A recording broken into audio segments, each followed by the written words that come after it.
I understood from a young age I had to stick up for myself and defend my ideas, and my ideas were always different, and I was always an outcast, I guess, to a degree, and that certainly played a part later on in my life because it's been very easy for me to look at the programming the Matrix is trying to push down my throat and just say no. Dad had his own philosophies.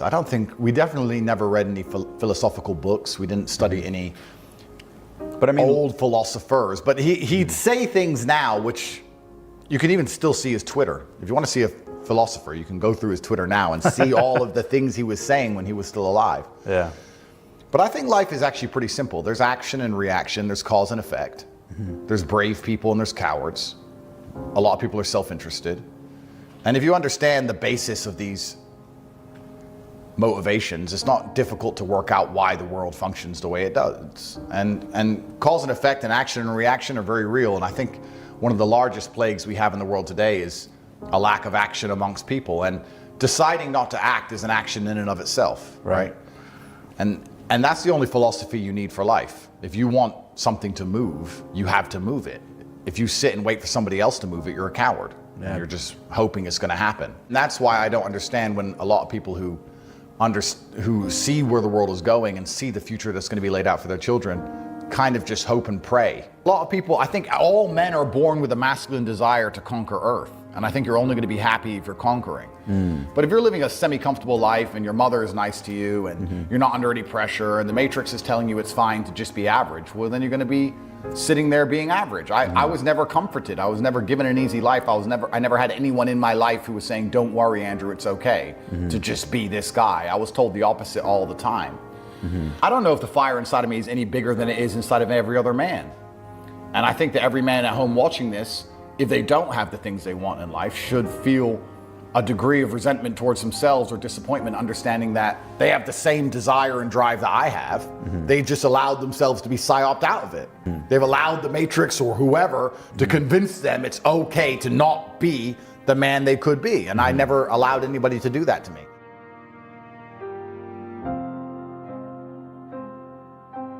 I know that I'm right because the way I think allows me to be correct in every scenario I've ever been in. I know when someone's gonna hurt me. I know when my time's almost up. I know how to make a bunch of money. I know all of it. I've never been wrong about anything. Every time I've ever been truly sad, again, it was beneficial for me to feel that way. And yes, there was a point when that was semi-conscious, and now it's not conscious at all. If I start to feel angry, it's not conscious. I am angry completely and utterly, and I trust my body and my spirit that I'm supposed to be angry and I'm supposed to act within that frame. And that's what true enlightenment is, because thinking outside of it and being conscious of it is good, but it takes time. And often, in the most extreme scenarios of life, the one thing you will not have is very much time. There has to be instant and complete decisions, and there has to be final scenarios, what's the word I'm looking for? Consequences. The bad things that are happening to you are what you need to become the man that you want to be. I can't talk about women because I'm not one. I actually think trauma is terrible for women because it masculinizes them. They become cold, and that's not attractive, right? We want feminine, pure, protected women. I don't want a woman to ever go through anything bad in her life. I think a man should go through it for her and protect her, because I think that's how she's her best self as a woman. But I think to be your best self as a man is the absolute opposite. And when someone emails me and says, "This has happened to me," I'm like, good. No, what do you mean good? It's terrible. How else are you going to become important? How else are you going to find endless fire to get up and struggle in the face of the competition that's out here in the world? How else you're going to do all that with a nice cushy life? If any man's honest with himself, think about the biggest transformative stages in your life. Think about the times you got the most work done. It was a bad part of your life. You were heartbroken, or you lost a house, or broke, or whatever. That's when you did shit. When everything was fine, when the woman's still sucking dick, the mortgage is paid, dinner's on time, it's kind of doop-de-doop-de-doo, little by little, do a little bit of work, do a little bit of relax. But the big events come from trauma. This is it. So it's a cheat code. It's a cheat code to climb the mountain. So when I get a message from whoever and he goes, "My wife left me, I'm devastated," I say, "I understand. I completely understand how hard it can be to lose a woman that you've given your entire life to. And you've done so many nice things. And then because of one thing you did, her innate and absolutely insane level of ungratefulness has turned her bitter, and she now talks to you like she hates you over one thing you've done after thousands of efforts showing how dedicated you are to her. And even now that you're prepared to die for her, she doesn't give a shit about you. I understand that pain. But my answer is, good, it's still good. Now take all of that pain, and instead of emailing me, do this. And then you're gonna become the kind of person that women don't leave. And you win. I'm ready to kill. I don't do this for fun. This is not sport to me. I don't enjoy it. I hate training. I hate lightning. This is war. I was born for this. I have no choice. I'm in there to kill. That's it. Pain. That's all I know. So, for someone to come along and try and convince me that my mental model and my way of viewing the world is inaccurate, it's going to be extremely difficult, because I'm going to sit and say, well, my mental model produces X to this accuracy, and you're a dumbass. So, what can you predict, my friend? And that's the reality of the world. So, my stories are being told, the lessons of them at least, when I'm speaking. Yes, I am misunderstood.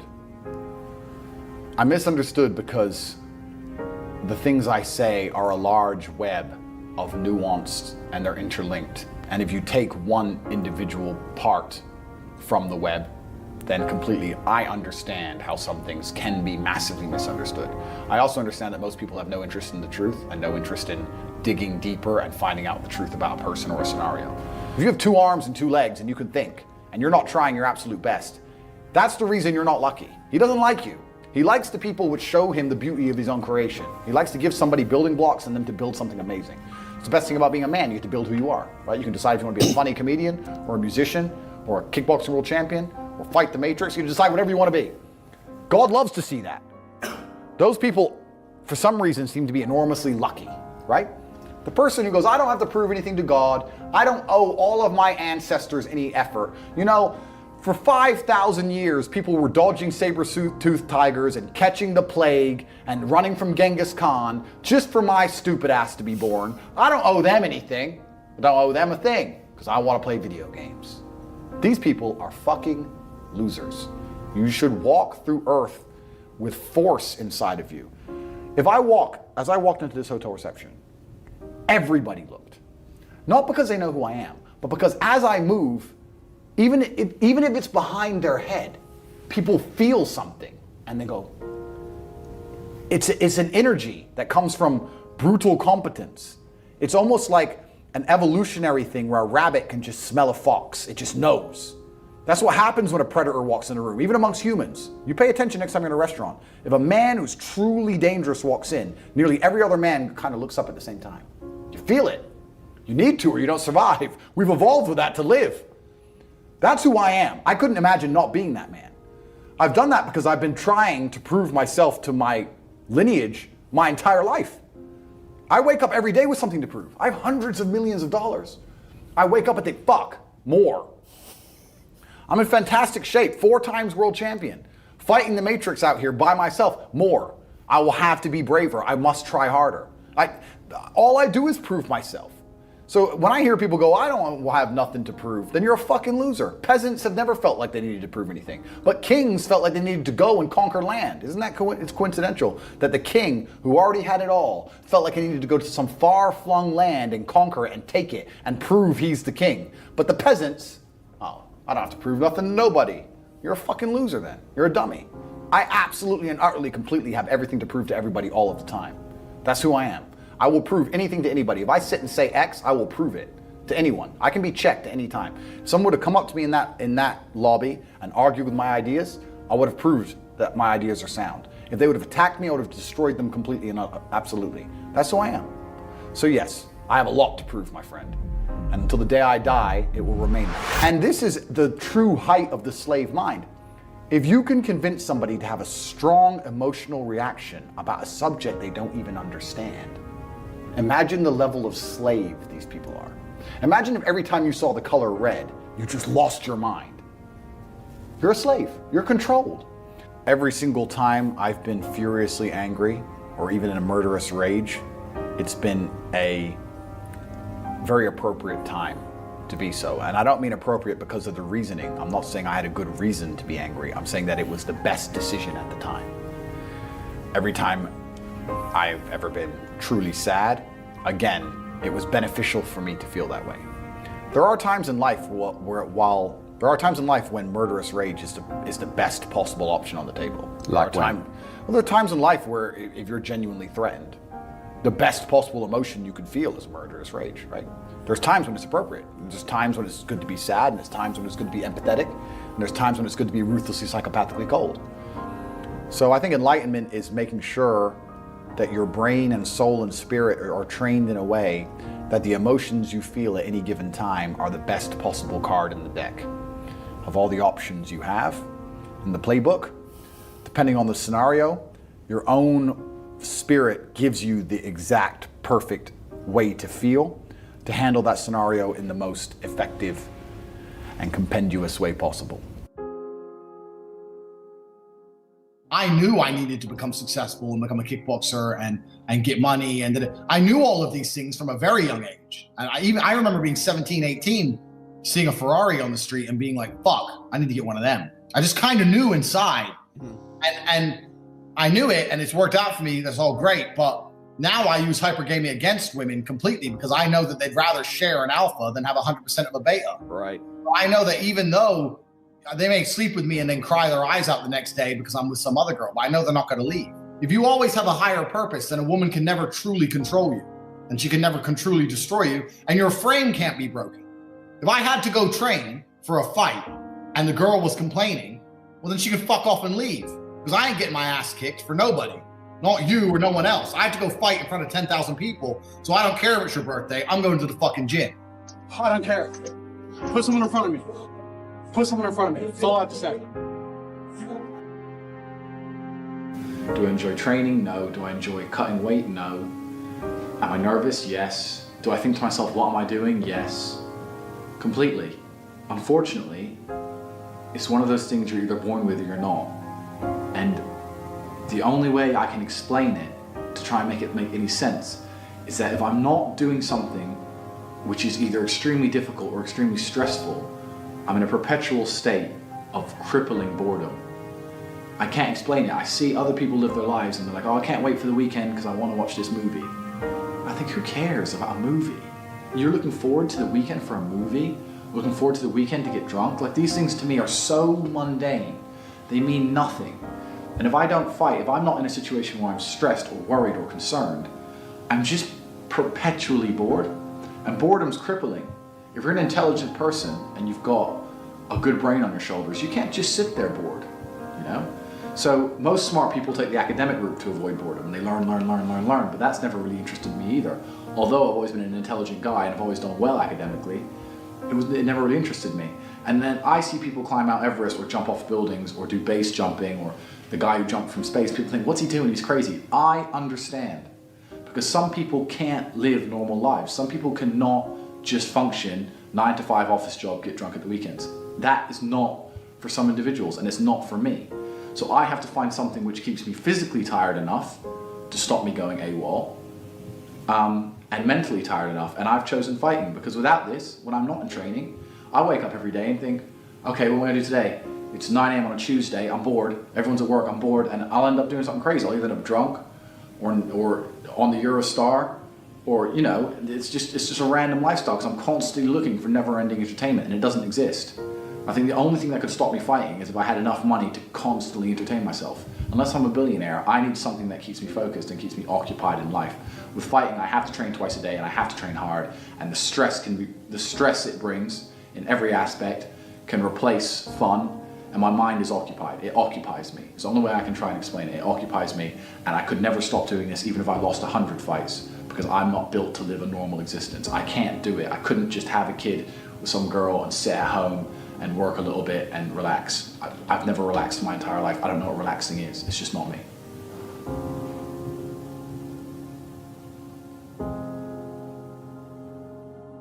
So I always had a higher purpose, and that allowed me naturally to build a frame where I learned that it's better to never submit, and that relationships are happier if I never submitted. So I always kind of had that. So I kind of learned everything I knew by just being preoccupied with something completely separate. And it was something that took a lot of my time and 100% of my concentration. So that's kind of where I learned my frame. And now even when I stop fighting, my frame's the same. I believe the most miserable existence on earth is living a life pretending to be something you're not. I really believe it. And that's why I don't for a second hide what I do or apologize to anybody. If you look at what I do and it offends you, the hate is inside of you. The hate ain't inside of me. You need to go look in the mirror and deal with your own problem. I don't give a fuck. I don't care. And I'm the same with women. If you get with me and then you start complaining about how I am, you better fucking leave, because I'm like women try and say, why do you still live with your brother? Why don't you want to live with me? Da-da-da. And I try and explain to them that, one, I don't think I can be my most competitive without him. Two, I'm most emotionally stable with him. I like the idea. I'm most competitive with him. I'm my best version of me. If it doesn't matter if I have to go into a fight, doesn't matter if I have to run a business, I'm better with Tristan by my side than I would be by myself. And three, my ideal family life, even my ideal family, the way I live my life now, is very much more like a clan than a nuclear family. I like me, my girl, my kids, Tristan, his girl, his kids, my cousin, his girl, his kids. I like this idea of lots of people. I like that. I like that feeling. So girls say to me, well, you don't want a family. Like, no, I want a family bigger than you want. I just don't want to just sit with you. I want a lot of people around me, and I think it's better for that. And I think it's better for the children especially also. I think they enjoy it more. But yeah, I've got the best brother on the planet. I truly do. And this is why I'm saying some of our best days of our lives are in jail.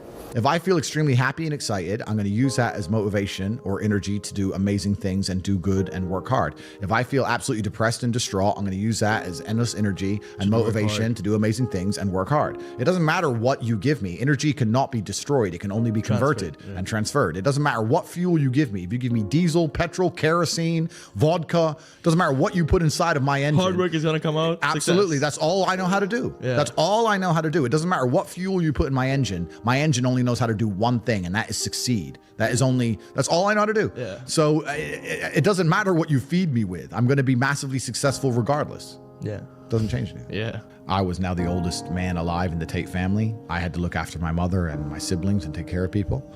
I had to make a choice. Do I fly back to America and spend money and time and go to this funeral and, waste a few weeks?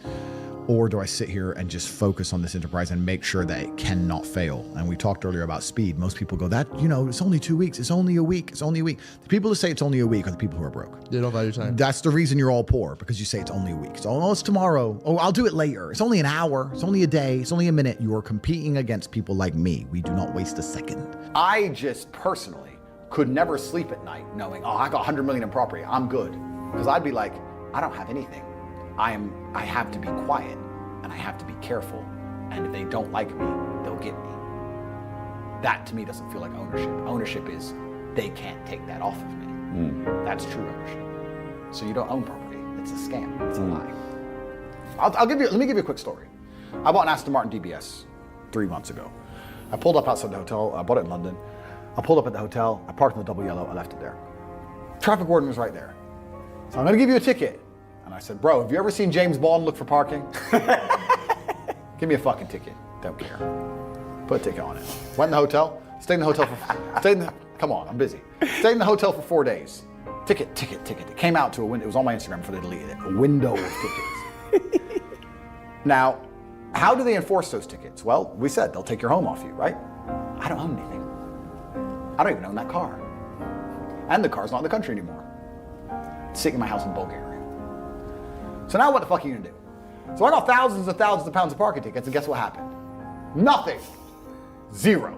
Because I don't play by the stupid rules the Matrix tells me to play by. If I was Joe Schmo and I ignored them, I would lose my home. But me, I could turn up, tell them to get fucked, and do whatever I want. And what you'll actually learn is that much like parking tickets, pretty much all laws on Earth and all rules on Earth have there's an economic level to which you must adhere, and there's an economic level to which you don't have to adhere. Anything that's financial in and of itself is basically saying it's okay for rich people to do anyway. Let's say I agreed to pay the fine. Cool. I didn't have to look for parking. I paid $3,000. That's worth 5 minutes of my time. So it's basically saying it's okay for a price. So it's okay for rich people. It's not okay for poor people. Whenever there's a fine as a punishment, they're basically saying no poors, No brokies, or rich people can do it. Look at banks. They make billions of dollars breaking the rules and pay $1 million fine. It's okay for the rich. Not allowed to do it for the poor. If you do that, if you pull off some fraud as a brokey, guess what happens? Jail time. Do the bankers go to jail? Fucking never. This is the whole way the whole entire world works. So, extrapolating that out, yes, at a certain economic level, there are things you can do and Aikido you can pull that make property fantastic. But as a brokey, it's bullshit. That's the point I'm making. If you're not afraid, then you're not sharp. When you walk along the street at night and it's dark and you're a little bit intimidated and you're a little bit scared because you're in a bad part of town, your hearing is sharper. Your eyes are sharper. Your reactions are quicker. So I think that fear is a fantastic thing in the right scenario. But there were days where me and Tristan, when we were finally in the same cell, there's times we laughed like we've never laughed before. I'll sit and admit that's absolutely not really true. I feel like if you're going to be the kind of person who strives for an exceptional life, which is what I am, I think I'd be a coward if I said I want an exceptional life, but I only want it to be exceptional in a good way. I don't think that's genuine. I want an exceptional life. And exceptional means away from the norm. And away from the norm means flying your Bugatti on a jet to Dubai and taking your own plane to meet it there. And it also means a Romanian dungeon with cockroaches on New Year's Eve. They're both exceptional experiences. And the times I was with my brother and it was just him and I, we truly had some genuine days where we laughed like we always laugh. Me and him laugh and have fun on a private jet, and we laughed and had fun in a Romanian prison cell because that's just who we are. And I also have to give my brother some credit while we're here. I would like to state that I absolutely genuinely believe I have the best brother in the world. And I'll tell you why. I always knew I had the best brother in the world, but he proved it in jail, and I'll tell you why. My brother was put in jail for being my brother. He hasn't said any videos. He hasn't said anything on the internet. He hasn't said any of the things I've supposedly said. The Matrix isn't attacking him. The BBC doesn't print about him, nothing. Why was Tristan Tate in jail? Because it's Tate brothers. So they just took him and threw him in a cell. Now what's interesting is, when I got out of jail, so many people near me got heat. Old business partners got heat with the tax. They got hit with like tax paperwork, and they were calling everyone who's ever known me, and ex-girlfriends got heat, and all these people got heat. And some people complained, some people didn't. But some people were like, oh, since you've been in jail, it's been so stressful for me. The media's outside my house. I'm like, stressful for you? I was in jail. What do you want me to do? And people were complaining at me. And as these people started to complain, I sat there, I said to Tristan, you got thrown in jail purely for being my brother. And never for a fraction of a second did you even moan. Not even for a fraction of a second did he say, oh, they only put me here because of you. Why am I here? I'm innocent. This has nothing to do with me. Nothing. In fact, he said the absolute opposite. He said, I am so glad I went to jail with you. I would be furious if they sent you here by yourself. If they're going to lock you up, they better lock me up. And there was a time, about 2 months in, because there's less media pressure on Tristan, they were talking about releasing Tristan first. And he was saying, no, I won't leave without Andrew. There are certainly times where you need to be calm and you can't let it overcome you, but I think fear is a fantastic thing. I do have fears that I have not yet overcome, and I don't want to overcome them. I do have the fear of not being able to take care of my family, for example, if the Matrix attack is successful. I do have fears of, I call it fear, but this actually sounds quite arrogant. It's not a fear, but I love now, and I'm very accustomed to having anything I want all of the time. I would hate to go back. So I do wake up and think, I don't really feel like working today, but Andrew, you can have anything you want all of the time. Even when I was a professional fighter, I wanted to win. But the primary reason I wanted to win is so that I could make him lose. It wasn't about me winning, it was about him losing. He spent 8 weeks calling out my name and telling the world he's gonna beat me, and telling his wife, don't worry wife, it's gonna be okay, I'm gonna win. I'm gonna pay for the kids, don't worry, I love you, I'm training so hard. And he's told the whole world he's gonna beat me. So by forcing him to lose in front of his family, that gave me satisfaction more than winning itself. I've always been attached to the dark of the world. I feel like the dark of the world has always motivated me. So on the yin and the yang scale, I have a lot of light and I have so much beauty and I have a very blessed life. Yeah. But it is because I've been so deeply in the dark and understand the realities of how the world works. But that's just always been what motivated me. If there's a business problem, I'm the one who's like, shit, we have to fix this now, shit. And Tristan's the one like, Andrew, you are so ridiculously rich, chill. But we need that. We need both, right? But he couldn't be that chilled if I wasn't the way I was, because he wouldn't be successful. Totally. So you need the opposites. So everyone goes, oh, you and your brother are so close. We're so close because we're actually very different people. But yeah, he was amazing in jail. And even afterwards, I still struggle to sleep. He sleeps fine, because I think my experience of jail was a far more stressful one, but I adopted that. Now, I'm not saying I couldn't have done what Tristan did. I could have done what Tristan did. If I were to go into jail and say, your MO is to not care, I could not care. But my MO was, how do I get out of this matrix attack? So I was the most stressed I've ever been in my life. So that's carried over. So I don't sleep. He sleeps fine, but he slept fine in jail. So why wouldn't he sleep fine now, right? So yeah, it was interesting, but I have to give him props, because it's amazing to have that level of clarity. And he said things which were absolutely and utterly true, things I already knew, but it was nice to hear. I have no problems admitting that I am motivated by the dark of the yin and the yang, and I have no problems admitting that my ego motivates me, and that I'm motivated by pride, and I like to feel proud, and I do things that allow me to feel proud. And as long as I stay realistic and I don't become egocentric, then I feel like it makes me as competitive as possible. So you keep upskilling yourself? Well, you have to always push the limits, right? What's the point in living otherwise? What are you doing right now to just keep yourself up? Well, this is the thing. It's in general. It doesn't matter if you go to the gym and you try and lift more weights. It doesn't matter if you try and make more money that you can't possibly spend. Right. It doesn't matter if you need more beautiful children. Yeah. You always need something to do, right? And you always need somewhere to push. I think there's a lot of men out there who perhaps are battling with themselves because the matrix and system has told them, no, you're not supposed to think that way. You're not supposed to be that way. You're egotistical. You're driven by pride. You should get rid of all that. And you should, I don't know what, become soppy goo instead, just some porridge mess that the matrix can program. But no, you're supposed to wake up and look in the mirror and say, this is my name. This is who I am. I'm going to be the best version of myself, and everybody's going to respect me, and I'm going to force them to, because that's the way the world works. Respect can be squeezed out of people. They don't have to like you. You can't squeeze someone liking you. You can't grab space-time from the universe and force everybody to like you, but you can force everybody to respect you, whether they want to or not. All of my haters respect me. They sit there, this guy's so bad, so bad, so bad, but they can't say I'm unsuccessful. They can't say I'm not intelligent. They can't say I'm not rich. I'm still worthy of all their time and attention. They've dedicated their lives to me, so I've forced them to respect me. If I was a nobody, then they wouldn't be reporting on this garbage case of mine. So you can force respect from people, and this is actually most observable with women. There's a whole lot of women who are dating men they don't even like. Yeah. And they're sleeping with men they don't even like, but they respect him. Because it's the security that they offer, right? That's right. The security they offer and the respect. And they can say, I don't even like him that much. In fact, I hate him, but I just do as he says. Why is that? Because they respect you. So I'm driven by that. And I guess, I've talked to psychiatrists, and there's some psychiatrists who would argue that it's insecurity to feel like you need to prove yourself to the world all the time. And I think that's part of the psyop. They convince you, you're insecure if you want to prove you're capable. If you want to prove that you're different and intelligent and interesting, you're insecure. They always say that you're born abundant any which ways, then why is the rest of the world poor? Well, there you go. Yeah. But they say you should have no interest in what people think about you. That makes you insecure. And that is the largest psyop in history. To wake up and say, I'm not going to be successful. I'm not going to be strong. I'm not going to be interesting. I'm not going to go out there and test myself. And I'm not going to put honor on my last name, because I would hate for people to think I'm insecure. I'm secure. So it doesn't matter if you think I'm a loser. And it doesn't matter if I am a loser, because I'm just going to sit at home and I'm secure. No, it's not insecurity. It's called duty to your last name and honor. And that's just another one of the many different tentacles inside of the psyop octopus, trying to snatch any motivation left from the masculine spirit.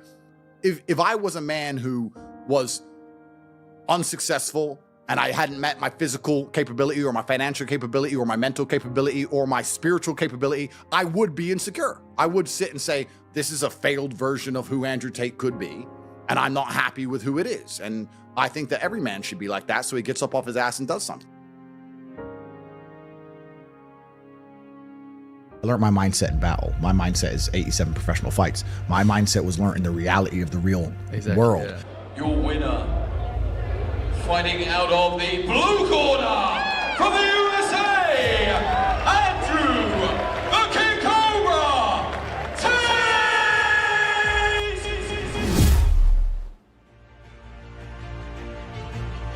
I don't know if the fire inside of me is any bigger than it is inside of every other man.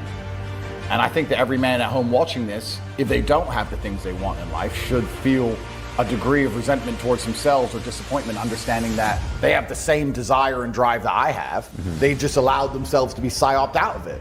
I don't believe in the societal paradigms in which they have tried to construct this idea of happiness. I don't believe or subscribe to the way that happy and sad is currently understood by the masses of the population. My mindset is 87 professional fights. My mindset was learning the reality of the real world. I don't need to read a self-help book. I don't need to read about motivation or confidence. I think if you are anything less than absolutely distraught, you are happy. You're a version of happy. It's like saying gray is a version of black, right? No matter how light the gray is, you can still call it a version of black. And unless you've gone through an event, which hopefully doesn't happen too often, like the passing of a family member or something that's truly destructive and detrimental to your mindset, besides these events, which hopefully only happen a few times in your life, you should be happy. If you're not crying or paralyzed in silence due to the absolute magnitude of a detrimental circumstance or the absolute magnitude of a negative event, then you are a version of happy. So I am always happy is the short answer. I don't believe in not being happy. I don't believe in not saying to myself I'm happy. I'm always a version of happy. And this idea of chasing happiness and always being concerned and preoccupied with how happy you are is actually the biggest mistake that a lot of people make, I think, in the world today. Especially men who wake up and go, oh, I don't really feel happy, so I need to get happier. And that's how they end up down a hedonistic path of drugs or alcohol or gambling, chasing pleasure.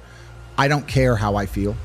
I don't care if I feel happy or sad. It doesn't really affect what I do each day. I do the exact same things. I act the exact same way. I don't care. I don't put weight to the significance of the emotion. So I always consider myself a happy person, but if I woke up and I was slightly less happy one day than another, it wouldn't affect anything I do and I wouldn't put any relevance to it. I'm human and that's life. And so am I any happier now that I have hundreds of millions of dollars than before I was broke? Not really, but I was never unhappy. I'm the same state that I was then that I am now. I have work to do and I will do it. It's as simple as that. Also, there's no light without dark. And there's no joy without pain. You can't have a rainbow without a little rain. And no matter how hard you chase pleasure and happiness, there's going to be dips and troughs in between. There's going to be come downs and downtrends. And you're going to have the juxtaposition between that time you were laughing your head off and acting giddish like a child and the time that you feel depressed as such. And I think it's much better to just adopt a very disciplined, stoic mindset. I'm always the same base level of happy regardless. If I lost all of my money today, I would be the same happy. If my net worth quadrupled, I'd be the same happiness. As long as I am alive, which is a struggle, unfortunately, in the current climate, but as long as I'm alive and the people I care about and love are alive, and as long as God gives me the honor of doing my duties and providing for the people I care about, as long as I get to wake up and know that there's a whole bunch of people in the world who need me and I get to work hard to please them and do good for society and good for the world, then I'm a vessel of God and I'm happy enough to survive. That's all I look at it as. I don't ever consider how do I feel. That doesn't cross my mind. I have things to do. I have things to do. You're too busy to think about that. I'm too busy. I have things to do every single day. I have very important things to do, and how I feel really is not going to affect how I complete those tasks. Right. And when I speak to men, they say I'm unhappy or I need to be happier. I think that's absolutely the wrong frame of life. You're a man, you have duty, you have honor, you have things you should be doing regardless of how you feel. And the people who are perma-obsessed with happiness or sadness, I just think it's the wrong paradigm to view the lens of life. I think you should get up and do what needs to be done. I learned my mindset in battle. My mindset is 87 professional fights. My mindset was learning the reality of the real world. I don't need to read a self-help book. I don't need to read about motivation or confidence. I've been in the cage smashing people's faces in. I don't need to learn any of that stuff. So I learned in reality, and reality is always going to be a better teacher than a book, because you're not learning when you read books. You're regurgitating. You may be reading, but I don't believe you're truly learning. My coach used to say, if it doesn't hurt, you didn't learn. And I think he's completely right. And it's the same with entire life. You see people make the same mistake over and over again until it eventually goes really wrong. And it's only then they'll change. Then they change. So absolutely. So I learned how to become self-disciplined and become self-motivated and work hard, and I learned how to face adversity and find strength within myself I didn't know I had. Yeah. Because people were trying to kill me inside of a cage. I think as a young man, if you want to get your life better, the most important thing you have are your waking hours. You need to be out competing all the other people on the planet who are hyper competitive. And if you think you have 8 hours to sit there and just read a book, you are wasting your time. You are too slow, and you are going to lose against people like me, because we're just too quick. Too fast. Our networks are too various and large, and we make decisions too quickly, and we absorb information too quickly, and you're just behind the